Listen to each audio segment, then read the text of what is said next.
posted a video every single day. And when that happened, I didn't post a video for 7 days. I did all of this work to build this.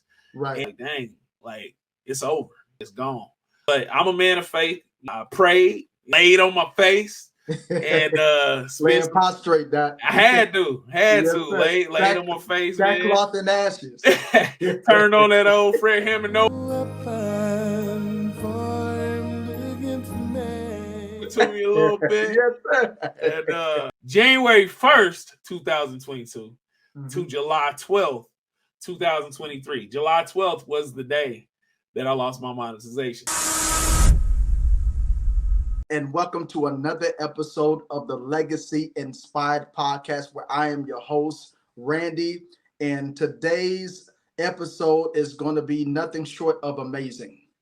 Listen, I have a guest of all guests, and I am super excited for this gentleman to get on this podcast. Me and him, we've been going back and forth. I've been trying to get him on this podcast. He's been blowing up in the YouTube space, and I finally got him to do an episode. We locked in a date, we locked in a time, and here we are. We're getting ready to lock in right now. And without further ado, I'm not even going to introduce him because he's that great of a person. He's a friend of mine. He's a brother of mine, and we're getting ready to rock this thing out. Without further ado, let me bring him on to the music. Another satisfying racial moment. Yes, sir. Yes, sir. He's here. He's here. With it. He's here. What's going on, man? Hey, man, we in the building, man. I'm excited to be here with you tonight. Hey, Doc, listen, man. I am so excited to do this episode, man. Yes, sir. I've been watching you for a minute, and I love what you're doing. I met you here in Kansas City. Yes, sir.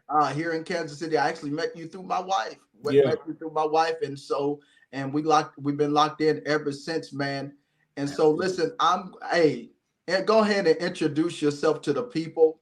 Tell the people who you are and why you are here. Well, you know what I'm saying? It's Big Cam I am.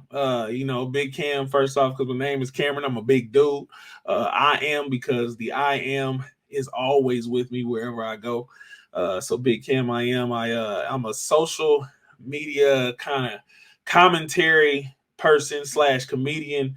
Do stand-up comedy, but pretty much grew off of my trend that I started. Another satisfying racial moment where we highlight the wins as well as the appreciation of culture. Yes, and so that's it in a nutshell. You know, we growing, man. We still reaching for the masses. I think we 1.3 million total, 490 on YouTube. So we trying to continue to grow, man. Trying to get that milli on YouTube. I want that milli plaque, man. Hey, listen, you on your way. Listen. Take me back, man. Take me back, because you wasn't always Big Cam I am. You wasn't always this YouTube success. You wasn't always this content creator. Take us back, man, to what were you doing before all of this major success or this wave of success? It's funny. I actually found myself, man. I've always been like a goofy dude. You know what I'm saying? Joke around a lot of jokes, have a good time with my family and friends. My family and friends knew, you know what I'm saying, that I was all about the jokes and all that good stuff. But I found myself, man, on Snapchat just acting goofy, and I did this little goofy thing. I was, rapping and kind of doing this nerdy thing. And I don't know why, but I posted it on Facebook. And I didn't think nothing of it. I was just goofing around, man, and it messed around and went a little semi-viral. It got like 32,000 views. And I was like, oh, wow. What is that? Like, I ain't never had more than, a couple hundred or something like that. Yes, sir. And so I started doing a little more of that. I think that was like in like 2016, 2017. And so I started posting more content. I started a page called Churchify the World on Facebook, where I would take like churchy stuff and make it worldly, or worldly stuff and make it churchy, kind of trying to build a bridge I didn't really know how that would play into the day. But it's crazy because it's all kind of come full circle, because another satisfying racial moment is a bridge of understanding across culture. You know what I'm saying? And so about 2018, that kind of took off, and I got together with some other comedians. We started doing skits and doing local comedy shows. And that's where I really found myself getting on stage. I originally was just trying to be a comedy writer, but I had wrote this whole set for one of my bros, and he got up and freestyled the whole time. I was like, bro, why you didn't tell none of my jokes? He was like, well, man, they was kind of feeling the freestyle. I was like, man, all right, whatever. So then I wrote my own set and got on stage. And that's how I got started as a comedian.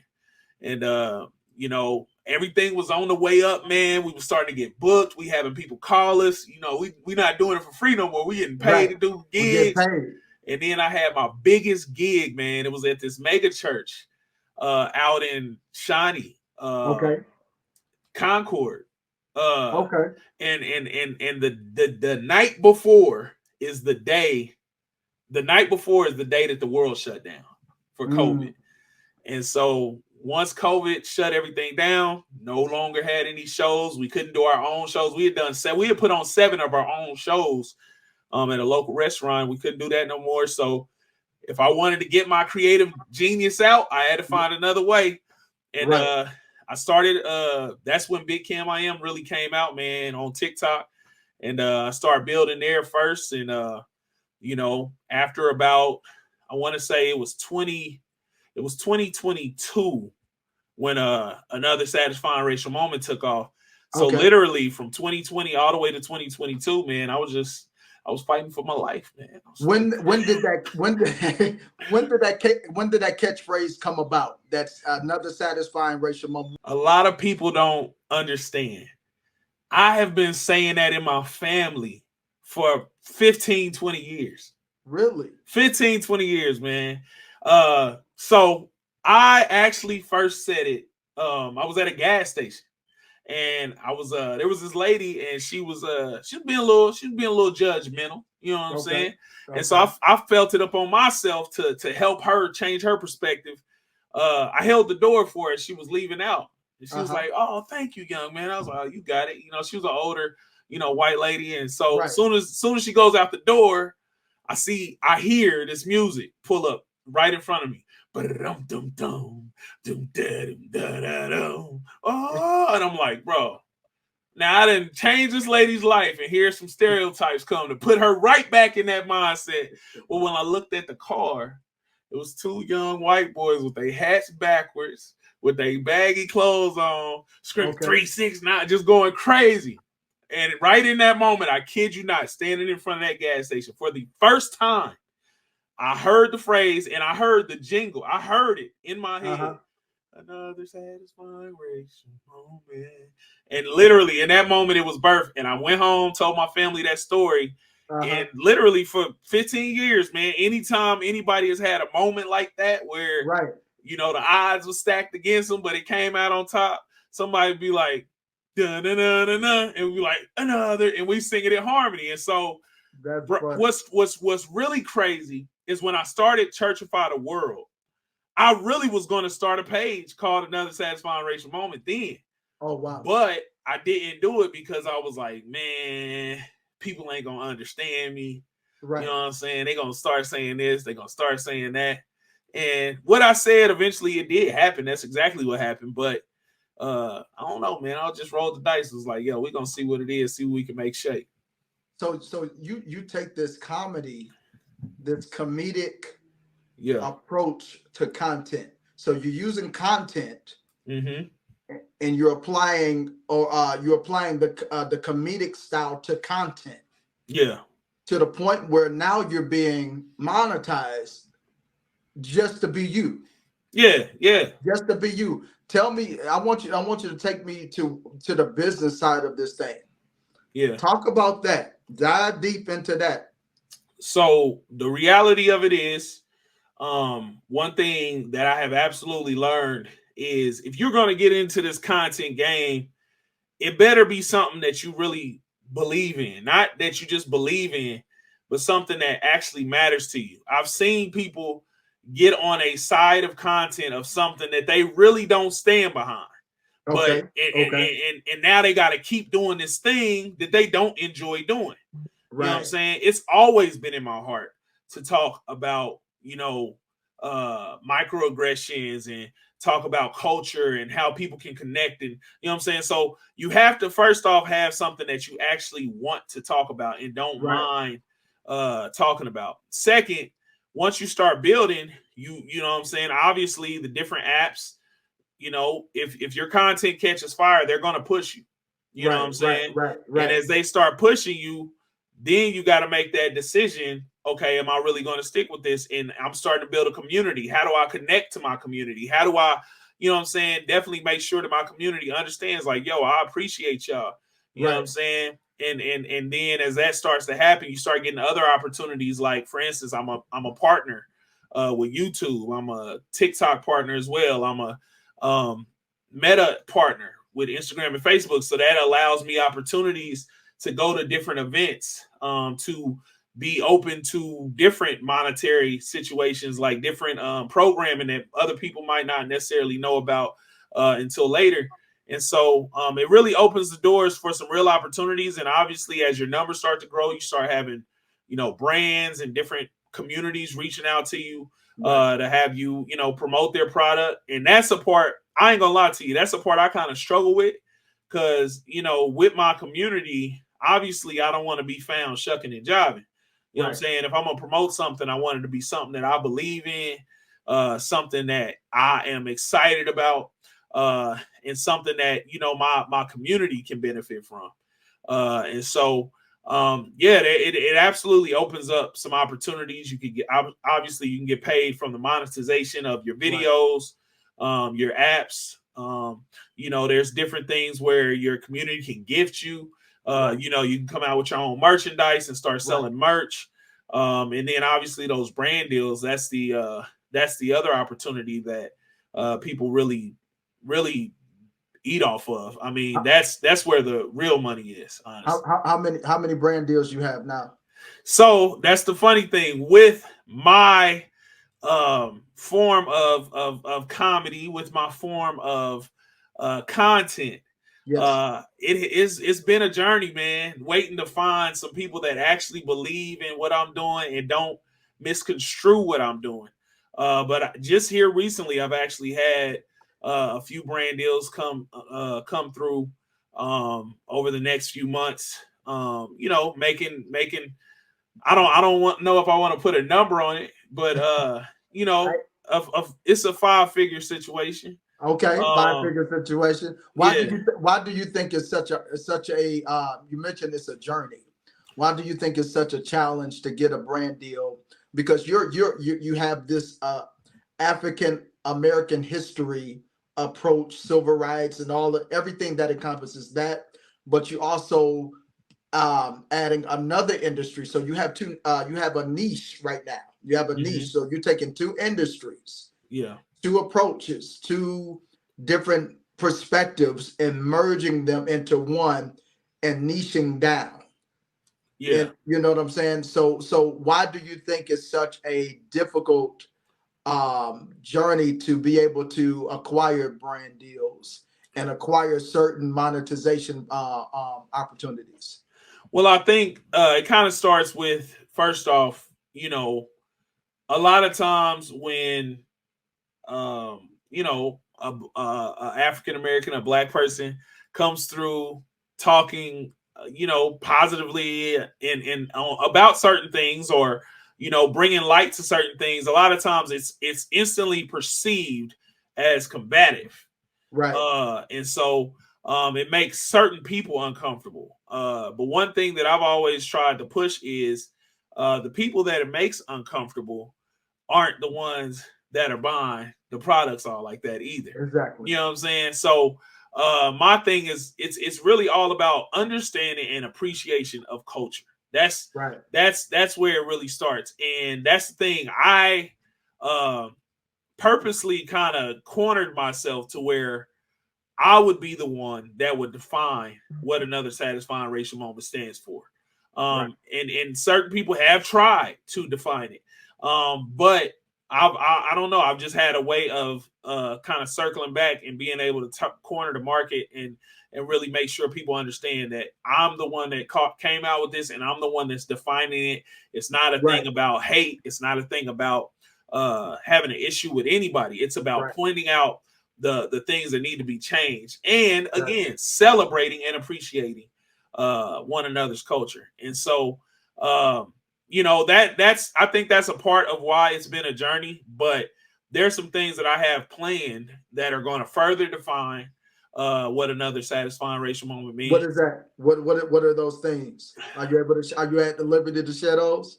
I can touch on it. So some of that is just being more out there. I'm actually about to start my weekly live preparation for podcast opportunities. Okay. Where I'm out in front of the people more, and it's me talking, not just the content. You know what I'm saying? Right. So ask me questions. Let's chop it up. Let's get that understanding right here in front of each other.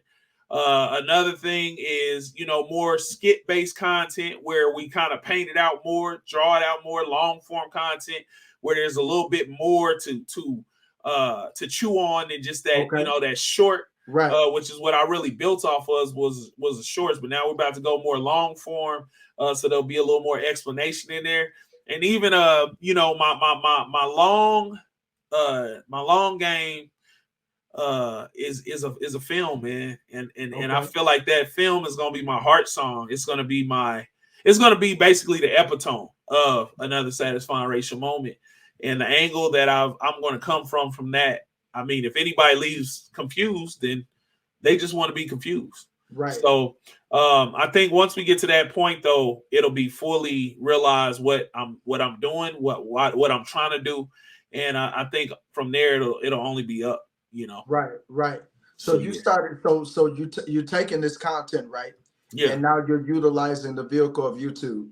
Yes, sir. Why YouTube? I mean, why YouTube? Why you feel like it was necessary to go on YouTube?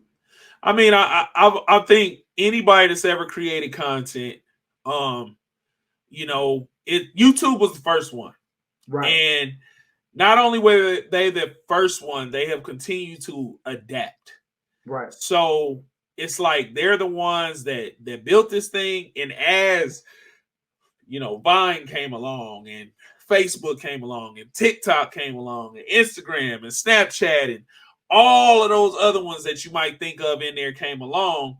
They've been able to ride the wave, and stay afloat, and still stay in that top tier conversation. So I mean, I don't know. It kind of seems like YouTube is the pros. You know what I'm saying? Yeah. And if you can build there, then obviously you've built something special. Definitely the community on YouTube, man, is absolutely felt. When I go live, like the conversations that I have on my lives, man, I really know that these people care about my well-being and care about what I'm doing, what I'm building. When I have any kind of achievements, man, the paragraphs I get, even the paragraphs on the videos, man, like they be having you about to grab some tissue sometimes, man. Like the stuff that your YouTube community will say to you, man. Maybe that's because they don't have a character limit. Like some of the other apps got a character limit. You can only say so much. Right. But you really feel like you build a community, like a real community that sticks with you for the long run. And I recently kind of went through something on YouTube where I lost my monetization. Are you able to talk about that? I will. And so, I mean, basically what happened, I think it was like an AI situation where, a software looked at my content and didn't realize I'm doing a lot of voiceovers at the time. So you're seeing this video, but my voice is in the background. I'm putting music in there. I'm adding all kind of funny clips and memes. And so I'm taking a video and then I'm basically just completely making it my own. Well, when the AI sees it, all they see is the video that they've been seeing uploaded by, however many other people. And so it ended up saying that I had reposted content. And, I had to wait 3 months to reapply. And that was really tough for me, man, because as a creator, when you get monetized on YouTube, like you got your 100,000 plaque, you got your verification symbol. You feel like you done made it, basically, man. Like I don't have to. I built it. You know what I'm saying? Right. And now all I got to do is continue to provide my community great content, and we're gonna be good. But ultimately, what ended up happening was I lost it, and I went through in that time. I was down. What was your what was going through your head at that particular time when you finally realized that you lost it? Like, what was the emotion? What was the mindset? What were you going through mentally at that particular time? So in my mind, I'm always thinking forward. So I'm always planning. And there were some things that I was planning to do that was going to put me in a situation where I would have had the finances to be full-time. And on top of being full-time, I would have had the finances to really elevate the content. And you know, put myself in a position to shoot that film, to, you know, have a set, have, you know, maybe rent out a space and have like a space. Like I was going to go that level. And so when that happened, it just, at that point, I just felt like, dang, like it's over. You know what I'm saying? Like I did all of this work to build this, and it's just like that. It's gone. You know what I'm saying? But I'm a man of faith. You know what I'm saying? Yeah. And I tapped in, and, you know, I prayed. You know what I'm saying? I laid on my face and laying prostrate. That I had to lay on my face, man. Sackcloth and ashes. Turned on that old Fred Hammond No Weapon. You know, let him minister to me a little bit. Yes, sir. And you know, he brought me out, man. And yes, you know, I posted a video. This is something that helped me build. I actually posted a video every day from January 22nd to July 12th. January 22nd, 2022. No, January 1st, 2022 to July 12th, 2023. July 12th was the day that I lost my monetization. Wow. I posted a video every single day. And when that happened, I didn't post a video for 7 days. And when I came back, I would post maybe once, twice a week. And my community, like I said, man, they stuck with me. Right. And they let me know that it was okay to feel how I felt, and that they still were going to support me. And, you know, just last week, I was able to get my monetization back on YouTube. Good. You know, they ready. They ready for more content, you know, and I'm getting to the point. I'm in football season now, so I'm still not able to necessarily drop every day, but I am getting to that point to where, you know, once the season ends, it's all gas, no breaks. We back there every day. We building. We gonna drop some crazy stuff. How difficult it is. And again, we're talking to the audience, my audience of new and aspiring entrepreneurs working a 9-to-5. But you got this dream, you got this idea, and you're trying to figure out how in the world, God, how do I monetize this? Because you gave me the idea. So how do I not sit on this idea, but turn this idea into a profit of some sort? And how do you navigate from working full time and being a content creator? What does that look like for you? How challenging is that? Well, I mean, it's definitely a challenge because, you know, when you grow up the way I grew up. I see my mom is in the chat. What's up, Mom? How you doing? Pretty brown girl. Sister Smith. You know, it's kind of tough. So I grew up. I went to college. You know, I got 3 degrees. I'm a teacher. You know, so when you go that route and you know, you get the salary, you know, you got the guaranteed check coming in every single month, it's definitely a startling thought to think, okay, I'm gonna walk away from what I went to school for, and what, you know, I've been doing all this time, and I'm gonna go this other path where you get these chunks, and then you just kind of trust that you're gonna keep getting these chunks, and you're gonna, you know, so it's definitely kind of a startling path.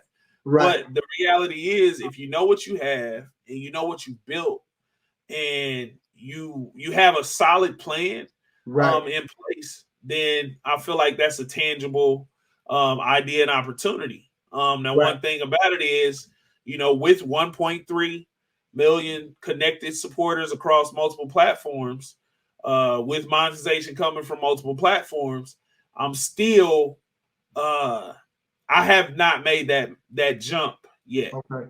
Right. But that is something that, what I'm saying, after some really big situations occur, some of these plans that I have come into fruition, then Okay. that's not too crazy of an idea. But it's Right. absolutely got to be. It's a thing about life, man. You got to bet on yourself. We get one Yeah. of these things called One of life, these bro. things. You know, and once it's over, it's over. And I used to play football, and Mhm. I went to college. I went to the University of Minnesota. My goal was to go to the NFL. And I had some death in the family, and I ended up walking away from the game because I felt like I was too far from home. And Wow. when I entered that next stage of grief, where I wasn't necessarily crying every day, Right. I realized, I woke up one day and I was like, wait a minute, you just walked away from what you've been working for 15 years because of something that's going to happen, And when that happened, I just made up in my mind, I will never walk away from another dream again. And so here we are. This is my dream, to take this thing to that next level, to reach the world, and with my message, with my comedy. Right. It's all gas, no brakes. I'm not gonna look up at the age of 60 and 70 and be disappointed with the decision I made. Right. I'm gonna go after this thing, and Go after it. Go it, after it, it, guys. and at the end of the day, if all else fails, I still got 3 degrees. I can go back to work at any time. But when I make that move, I don't think that's gonna be something that's gonna come back up. Now, what you're doing now on YouTube, with the whole satisfying racial moment. Did you go to school for African American history? Like, where did that passion come from? So I absolutely I don't know, man. I kind of had it.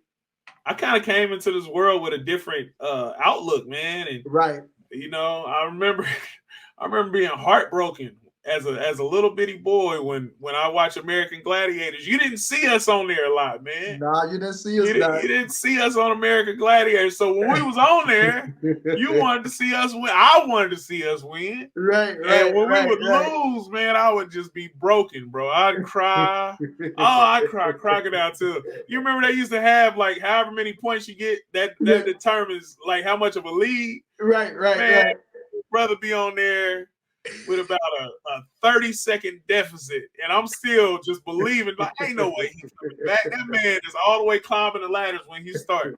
Man, they used to break me. So I've always just kind of looked at how people treated people. Right. I actually went through a racist moment at the age of 4 at daycare. What was that? What was that like? Man, it hurt me. I had these 2 friends, and they were white guys, and we were best friends every day. We did everything together. We ate together. We played together. When we took our naps next to each other. Everything together, man. And one day, we came to school. We was about to watch a movie, and they wanted to watch Annie. I hated the movie, the original Annie. It was sad. They was treating them kids bad, and it would make me say, "While I'm at school, want to be sad." And they wanted to watch Annie. I wanted to watch Roger Rabbit. Annie got the vote, and I found out that the day before, they found out that I was black. Oh wow! Before then, nobody saw. They didn't see color. We didn't see color. We just knew we was friends. You know what I'm saying? Right. Man, they started scooting over. They didn't want me to sit by them, and they told the teacher I was messing with them. White teacher, she had me sit in the corner from 12 p.m. to 3 p.m. until my mama came and picked me up, man. What was that feeling like? At that point, I knew that this is happening. She didn't ask me what happened. She didn't take my side of the story. I knew that this is happening because I'm different than them. And that's all I knew. I'm different than them. And she is isolating me. And it hurt. It hurt real bad, And you realized this. You came to this understanding at 4 years old. 4 years old. 4 years old. I knew because it was only two black kids at the daycare. So I knew like there's something different. And from that point on, me and those boys, they never talked to me again. And it was just a realization. I went to school. Right.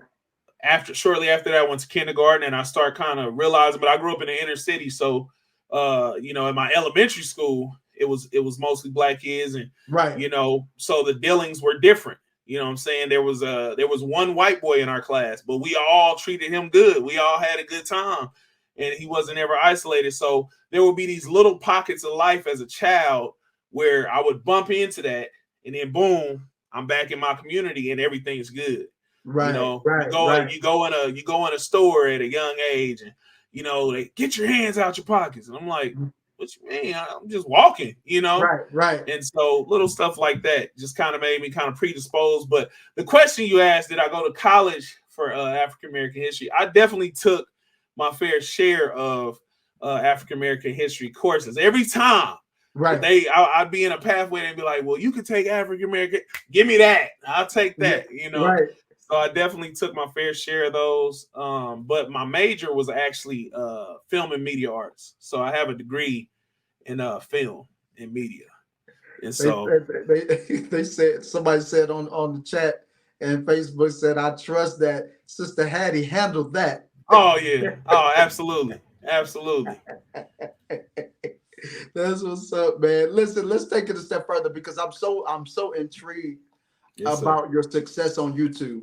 Because I'm on YouTube as well, trying to grow and things of that nature. It seemed as if you have mastered the art of YouTube Shorts.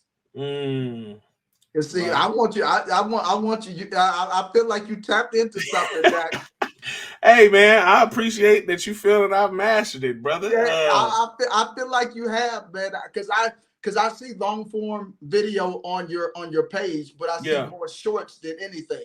Yeah. Did you get your silver? Because for those of you that don't know, when you reach a certain plateau in YouTube subscribers, 100,000 subscribers, YouTube mails you a plaque, a silver plaque. Where is it at? It's right there. He point to it right now. Point to it right now. You get a silver plaque for meeting that requirement. I want the gold. You going for the gold? Are you close? Oh, I'm almost halfway there. The gold, they get you the gold at 1 million. Man, you there? You almost there, Doc. Yeah, we gonna try to grind. You almost be. Hey, man, you gonna be there before I prophesy. Here we go, Doc. I prophesy. You gotta slap my hands. I got it. There we go. Yes, sir. He said, I gotta test the head. There we go. I gotta test the head, Doc. Before the summer, Doc. Before the spring. Yes. Before the spring. Yes, sir. I receive it. Receive it, Doc. I receive it. Receive it. But no, for real. 100,000 subscribers, you get the silver plaque. Yes, sir. And all I saw on your channel was YouTube Shorts. I see a few videos of long form videos, but I see more shorts. Yes. Was there a strategy? Was that on purpose? So basically, okay, so what happened was I started really taking off on TikTok. And when I took off on TikTok, the YouTube Shorts community reached out to me. Like YouTube, and at first I was like, man, this is fake, but because once you start building, you get a lot of fake stuff that try to hack you and try to steal your account and all that stuff. And that's actually my Facebook got stolen, but I had to start over. But on YouTube, the YouTube Shorts, they started a community, and they reached out to me and they basically let me know they wanted me to start posting on their new feature called YouTube Shorts, because before all they had was long form. What year was this? This was 22. This was 22. So the YouTube Shorts came out in 2022. I think the shorts, the official shorts came out in 2022. But I had posted a few short videos the year before, and they had a little growth on them, but they didn't really take off. But 2022 was when they really built the shorts community, and they came out with shorts. They had a shorts fund, which you could just be monetized just to post shorts.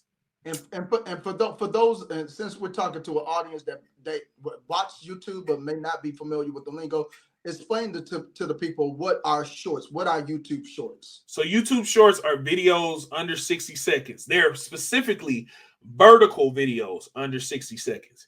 You could post a video that's landscape, that's longer, or that's short, but it won't count as a short. It has to be vertical and it has to be less than 60 seconds. So 9 by 16.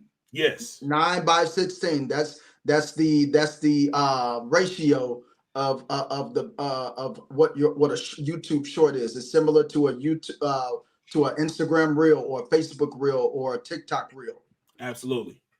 And that was, so that's basically YouTube came out with their product to compete with TikTok, which was a short form app at the time. Right. They've now launched their long form. They have 3-minute videos. They have 10-minute, up to 10-minute videos. They have a thing called series where you can post up to 20 minutes.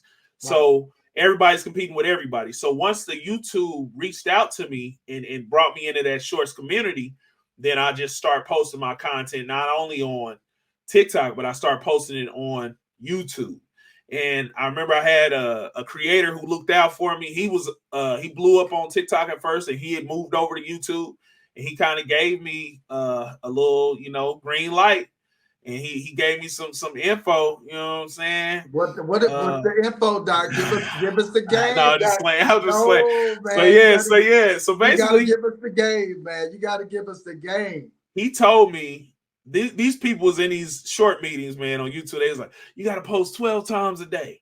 You got to post this many times, and you got to wait an hour, then you got to post, then you got to wait an hour, then you got to go live. I'm like, bro, I can't follow all these directions. They talking about jump, step to the left, step to the right. I'm like, come on, bro. What are we doing? Posting videos of the cha-cha slide. And so I'm like, man. So what basically... this guy, he reached out to me, and we already knew each other because we was in the TikTok Black group and Black TikTok group. And so he was like, Cam, all you got to do is post one video a day every day.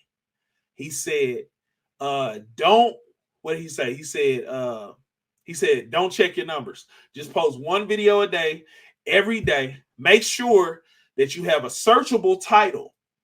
That the title, people just be putting any kind of title on stuff. Make sure you put a title on your video that if somebody was coming to look for whatever you talking about in that video, that would be their search.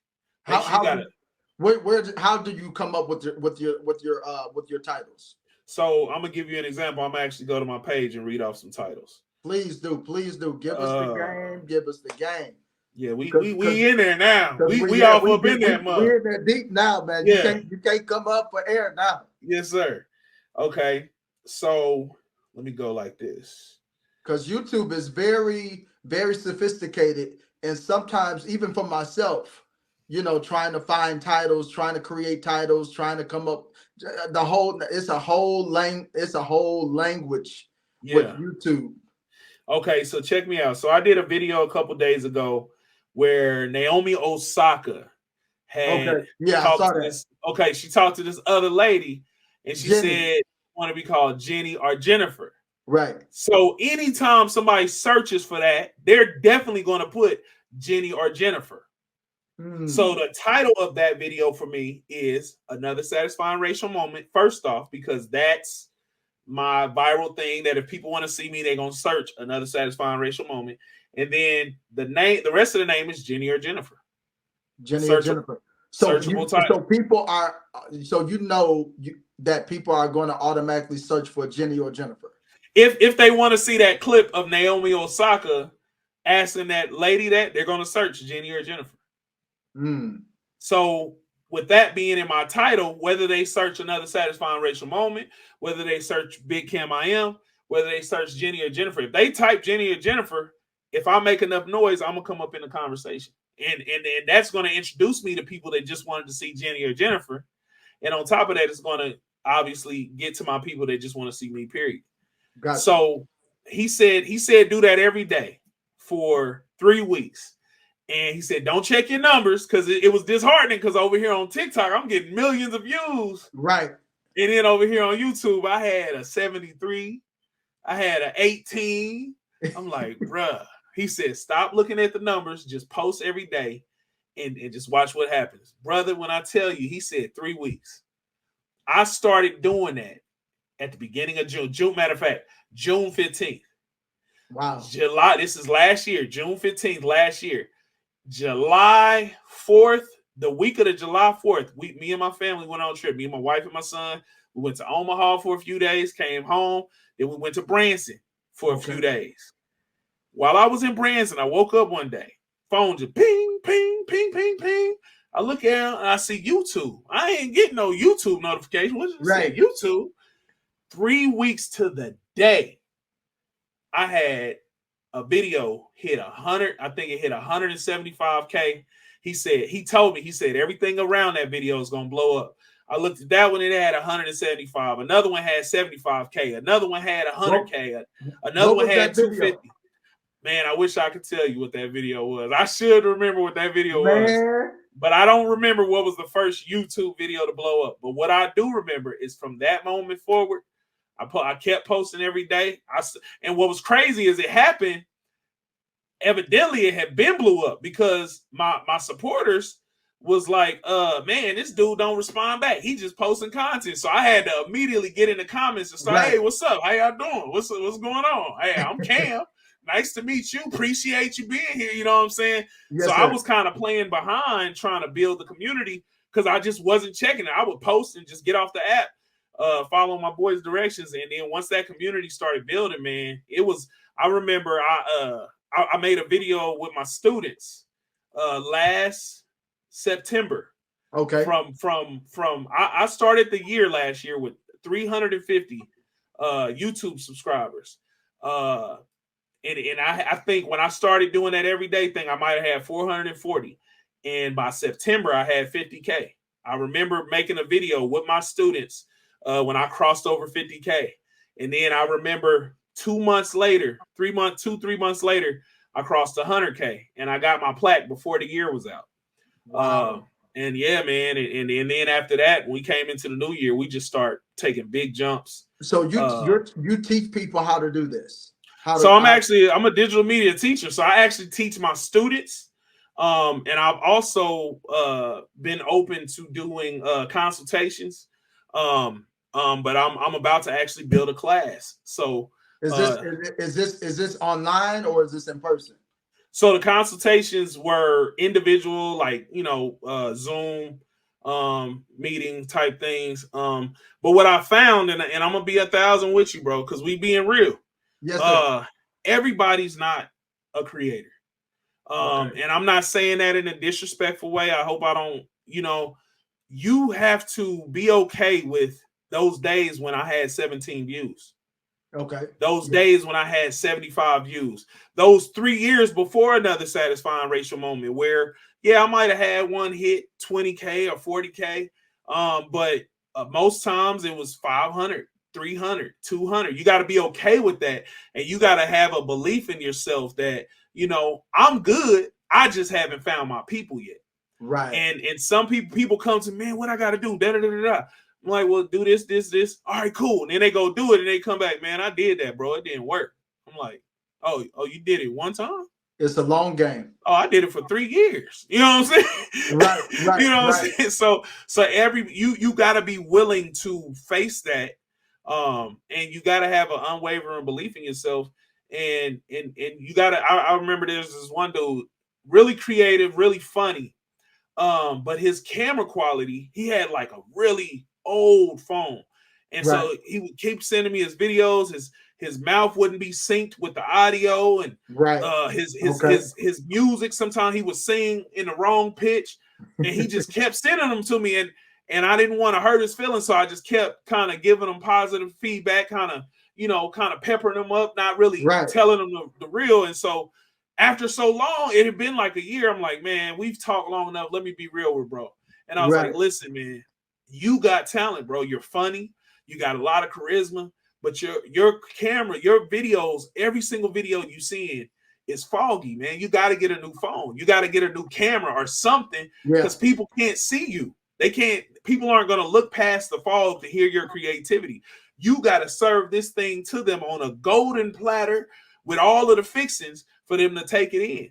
And I was like, man, and just to be honest with you, I know you know a little bit about music. Some of those songs have been a little off key. Brother ain't never talked to me again, bro. I thought we was there, bro. I thought we had built a relationship where I could tell him the truth. I wanted to see him win. You know what I'm saying? And honestly, I think the phone stuff, I think it was cool with the stuff I said about the phone, but I think the off key. When you tell a black person they singing off key, them is fighting words, bro. That's almost like saying your mama, you know. Black folk don't play. Hey, that man said his phone was cloudy. Hey, but hey, man, it happens, man. Bro. It's just Hey, Doc. Hey, I understand. Your audio and your video quality. Lighting. You gotta have good lighting. And that's something that I've learned more about lighting as time has went on. You know, I'm still not perfect. I'm still hey, you know what I'm saying? We all working. We all working.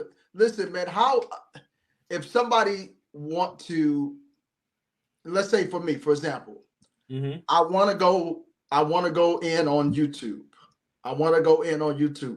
Give me the step-by-step A to Z, 1 to 100, step-by-step process. What do I need to do first if I'm starting from scratch?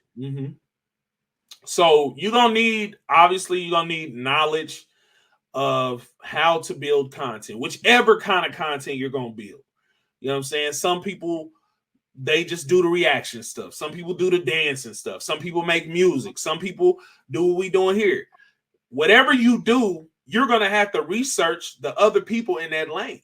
Right. And that's what so many people, you know, they're kind of prideful about, you know, what they're doing, and they don't want to look at somebody else. They don't want to support somebody else that's in that same lane. You gotta be a supporter of somebody.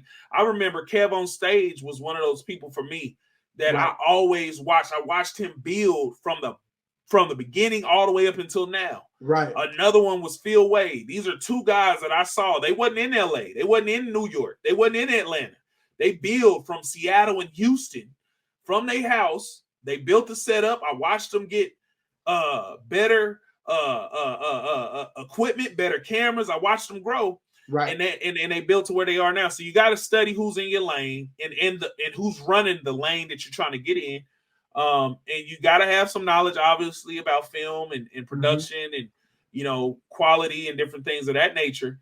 But the biggest thing that people don't understand is consistency. Everybody's consistency is different. For me, it was a video a day for a year and a half. For somebody else, it might be a video a week.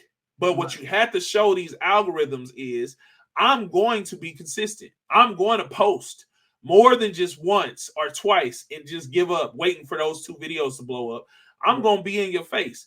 And once you show the app that consistency, once you start building a community and you show your community that consistency, then you're going to be on to something. So that consistency is huge, man.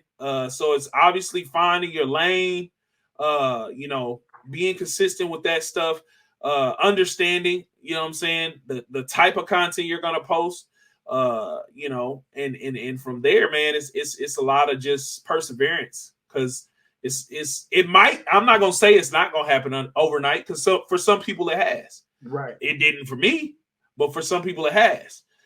So if it doesn't happen overnight, you just got to be persistent with it, man, and really push yourself. Focus on the quality. You know, it's so similar to sports. I tell people that creating this content is the first time that I've had the feeling of putting my hand in the dirt since I played football. Like when I drop a video, it's like the ball is getting snapped for me, and I'm fighting through the blocks trying to go get the quarterback. You know what I'm saying? This gives me that feeling, that same type of, like, I'm trying to get to my people. When I see them repeating my jokes in the comments, and I'm like, man, they got it. Boy, that junk feel good. You know what I'm saying? Right. You know, when I see the positive messages, I've had people tell me, man, Cam, I was depressed, bro. I was in my heart, man. I was going, and I came to your page, bro, and I stayed here for 2 hours, and I feel good. I feel 2 better. hours. You know what I'm saying? Like for somebody to tell me that, bro, like I know that I'm achieving more and more than, you know, making some money or getting my creativity out. I'm helping change somebody's life, man. Make an impact. Man, impact. And you know, in that way, I know I'm being used by God. And so it's a lot to this game. It's so much more than just push and play or push and record on the phone. And I think sometimes, you know, maybe certain people that have kind of found their groove, they make it look easy. Right. But it's a lot to this, bro. You know, I got a light over here, I got a light over there, I got a light there, I got a light back there. Yeah. You know, I got a camera here, I got, you know, I'm watching on the live over here. Yeah. You know, I got a mixer here, I got a monitor and computer here, I got a monitor up there on the wall. People can't even see all of that stuff. Yeah. You know what I'm saying? They don't see all of the different things that goes into being a creator, but it's a lot, man. And but I enjoy it. I love it. I love film. I love music. I love media, and I have a ball working in this field. And the thing about it is, you don't have to start with all of the fancy equipment. You don't Absolutely. you don't have to start with all of this. I don't have much. I just got a ring light. I'm being honest. I'm keeping it 100. That's a fire look, though. Yeah, you go to Amazon, get you a boom mic. Yeah, you get a boom arm rather. You go to Amazon and get you a mic. Get you one of these. Use the phone that you have. If you have an iPhone, if you have a Samsung, use the phone that you. Even if your videos start off cloudy. Yeah, cloudy. I'm sorry, you made me go back. So what's funny? I actually started. I had a Samsung Galaxy Note 8. That's what I started on. Now, when I started creating content, the Note 12 was out. Note 12. The Note 12 was out, but I had a Note 8. Yeah. And I'll never forget, this comment rings in my head. I wish I knew who said it. But they was like, man, Cam, this is my interpretation of their voice when they watch my video. Right. Man, Cam, your content's so fire. All you need is an iPhone. I'll never forget reading that comment because I'm reading it. Man, Cam, your content's so fire. I'm feeling myself. All you need is an iPhone. But what's funny is I was sold out to Samsung. I wasn't switching. No, but Samsung is solid. They are. They have definitely. I'm gonna tell you something crazy. The day that I went to get a phone, I was trying to get the new Samsung. I wanted that folding. Don't get it. I'm not. But that's what I wanted. They had me sold. I went up there. It was too much money. They said you can get this iPhone. What is this? A 13 Pro Max for free. I said, man, nothing is free, Doc. No, it ain't free. I found out but it was when I looked at the numbers, it was cheaper than the Galaxy. Right. But come to find out, man, the day that I finally powered off my Note 8 and I logged on to my iPhone, I scrolled up on my timeline. Every video that I had done to that point was made ashy. Every one of them was ashy. And I was like, now this video wasn't ashy on my Note, but it's ashy on my iPhone. And that's when I figured out that Apple doesn't put the extra work in to make it look as if you ain't doing it on the iPhone, it's ashy. And so ever since, I mean, I'm an iPhone user, but I'm woke. I'm a woke iPhone user. I ain't out here putting down other phones. I know what's going on. No, man. And again, I use iPhone by preference. I'm on an iPhone right now, iPhone Pro. For those of you that may not know, y'all think this is a crispy video and quality. No, it's an iPhone. That's fine. And I'm using, and we're giving out free game here. Yeah, we're giving out free game that will. They call it $1 million worth of game here. Nice. You see right there. You're gonna see the watermark. I'm using StreamYard, which allows you to have crispy video. It has it built. It has that quality built into the software, and so we're not using a lot of fancy equipment and things of that nature. Now God is going to bless us and make room for us in the future for us to invest in some of those things. But right now, if you want to start on YouTube, start with what you have. I'm like Moses. What God say to Moses? What is in your hands? Come on. What is in your hand? Yes. What is in your hand? Yes. Use whatever you have in your hand, and go for broke there. There are people that are making 6, 7 figures using their iPhone, using their Samsung. Nice. So use what you have. Use what you have. Doc, I ain't gonna hold you much longer, but you got to tell me who is the voice behind another satisfying racial moment? Is that you? So if you know me, you know that I was the 4th child of 2 singers, Gerald Wiley Smith and Hattie Louise Johnson Smith. And by the time the vocal anointing got to me, it wasn't but a little bit left. You sound like you about to preach it out, Dad. No, it wasn't but a little bit left, man. And so I listened to them sing. Mama Smith said, "Here we go." I listen to them sing, and I hear all of these runs and these curlicues, and I said to my family, I said, I believe that God gave me a quartet anointing. And my family didn't believe, and they didn't support the vision. Yes, sir. That the God of Abraham and Isaac and had Jacob poured on me. Yes, sir. And so nobody helped me flourish in my quartet lane. So I did not practice singing as much as my siblings, my mama and my daddy. And so when I got to my adult age, yes, sir, I said, Lord, if you can use anybody, you can use me. He said, and what did he say, Moses? He said, what do you got in your hand? He said, Cameron, there's this thing called auto-tune. Mama said, false narrative. He can sing. Make him prove it. There's this thing called auto-tune, and I know music. I'm a musician. Yes, sir. I started making beats at the age of 14. I sang in the choir. I was in the background. So I just found my parts, man, and turned that auto-tune on, and I let the Lord have his way. And today we have, the jangle known as another satisfying racial moment. So yes, that is me. A lot of people was shocked to find out that was actually me singing. Doc, I didn't know. I was like, who is that singing? Yeah. I would hit it live, but it's gonna sound ashy because I ain't got no. I want you to do it live. You got to do it live, Doc. All right, let me see. Which we going in the original key? Another satisfying racial moment. Yeah. That's the quartet version. Yes, sir. Listen, let's put a bow on this thing, man. Let's put a bow on this thing. For those that are watching this Legacy Inspired podcast, I'm your host, Randy. I'm here with Big Cam. I am.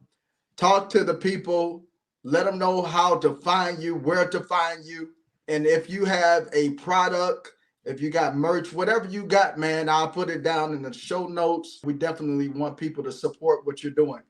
Yes, sir. Well, my name is Big Cam.